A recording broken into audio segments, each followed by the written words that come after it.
What is going on today, you beautiful boys and girls? I hope you're having the greatest day of your life.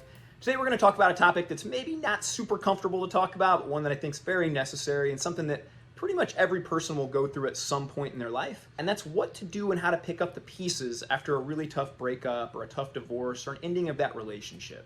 I know most people will go through this. As something I experienced personally a little less than a decade ago, where I had a marriage that ended and it wasn't necessarily my choice to end it at that time. And so, I kind of played the victim for a while and kind of had a pretty poor mindset and wallowed for a couple years after that. My hopes is today that you can maybe apply some of these things if you're going through a rough breakup or have and don't feel like you've picked up the pieces yet, that perhaps you can use some of these strategies too to start to pick up the pieces and not just go through the pain, but actually grow through that pain and come out a much better version of yourself.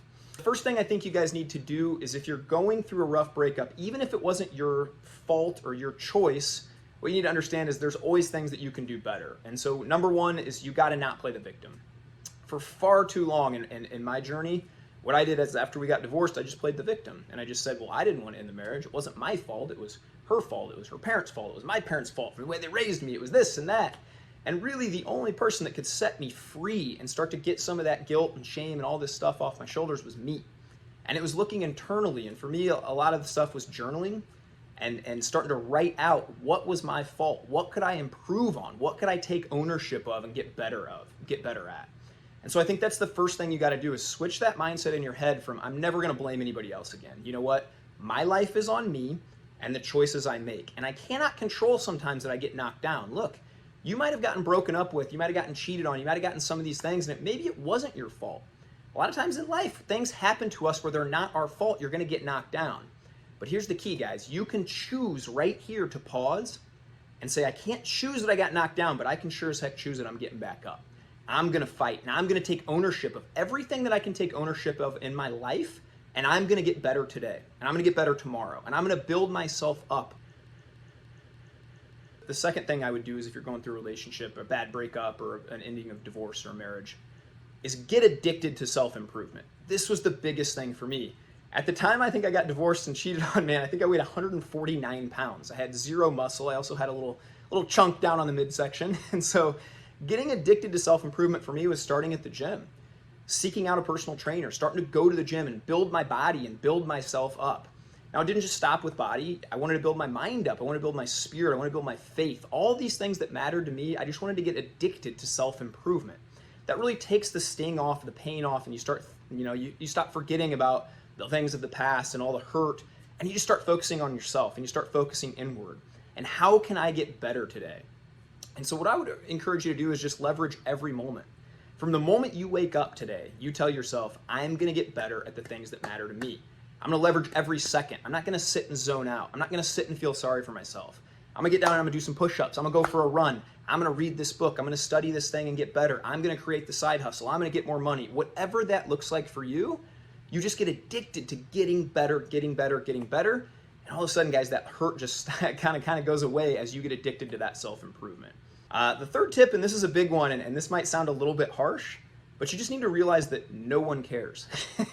My identity was kind of wrapped up when I was married, and I was, her husband, and we had this life together, and my whole identity was kind of wrapped around that in my mind. And so when that broke apart, that was a very hard thing on my ego or on the way that I viewed myself and the way that I thought others viewed me. The truth of the matter is nobody really cared about that. Nobody really was going around thinking in their day-to-day life, oh man, Tyler's not part of this thing anymore, that thing anymore, that marriage anymore.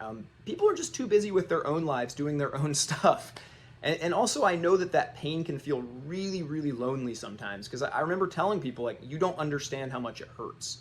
You'll never understand that. Well, to be perfectly honest, here's a couple stats for you. Just in the US alone, every 36 seconds someone gets a divorce. That's not even just ending a relationship, that's an actual marriage ending. That's 2,400 a day and 876,000 a year. So a lot of other people do understand your pain. They do know how much it hurts. They do know what you're going through. But also, they're not sitting there thinking about, oh, you're a failure or this or that. And that was the hardest part for me, I think, is just having to accept that, man, we went into this thing forever, and then it ended up failing. And so I just felt like a failure, and everyone was viewing me as a failure, when in reality, they're not thinking about you. So just understanding that people will be there to lend an ear maybe if you need them, but they're not going around day to day thinking that you're a failure or putting that out there. So just understand that. That leads me into my fourth point as well, and that's seek community. People are empathetic. Other people have gone through this. So seek out other people that you can talk to, that you can get these things off your chest with. Find a community of men. Find a community of men at your church. Maybe there's a divorce recovery care group. Go talk to a therapist or some trained professional about this and how to grow through it and how to overcome it. Don't be alone. No person's an island. And that was a big mistake that I made for a long time, was I just I bottled it up. I didn't want to talk about it. I didn't want to share any feelings with anybody. I just hurt inside instead of getting this stuff out. Once I started getting it out, finding other people that had been through it, they could really help me and give me strategies to grow through it as well.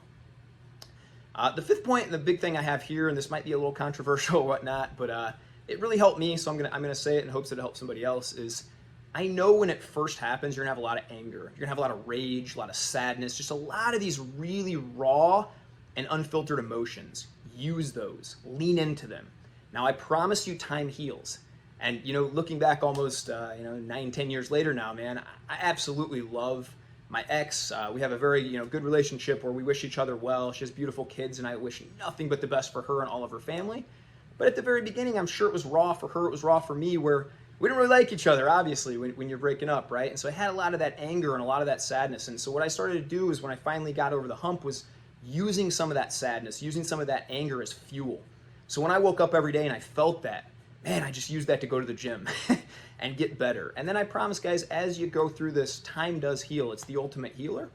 And you'll look back one day and you'll say, you know what, I no longer feel any kind of emotions for this person. I'm just too busy on self-improvement, on bettering my own life to even really care what this other person is doing. I can leverage every moment now to go for my goals and to attack the things that matter to me. I can build myself into anything I want to build myself into without another voice up here telling me to do this or not do that.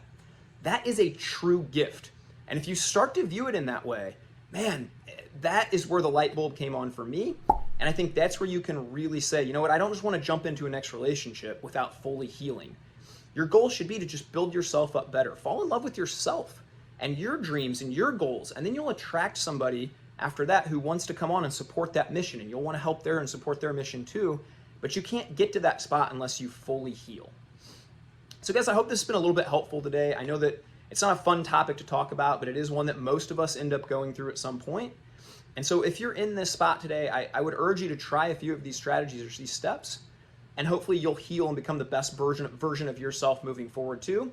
That way when you do find that next partner, you attract that next partner, it's a beautiful thing. I'm coming up on 8 years of marriage now, 3 wonderful kids, and I promise if I can teach you anything or one thing, I'm just an ordinary guy. There's nothing special about me, but the one thing that I did do was apply a lot of these steps after a couple years and really use that to become the best version of myself, so that when I met my new wife, I'd already healed in a lot of these things. And then we could just kind of form our union and be the best us together. So I hope that, and I wish that the best for you guys today too. I hope you have the most blessed day of your life. If you have any more tips or you want to share anything else, put them in the comments below. Outside of that, you guys go have the greatest day of your life. Be super kind to yourselves. Be kind to everybody else. Let's go change the world with love. Have a great day, guys.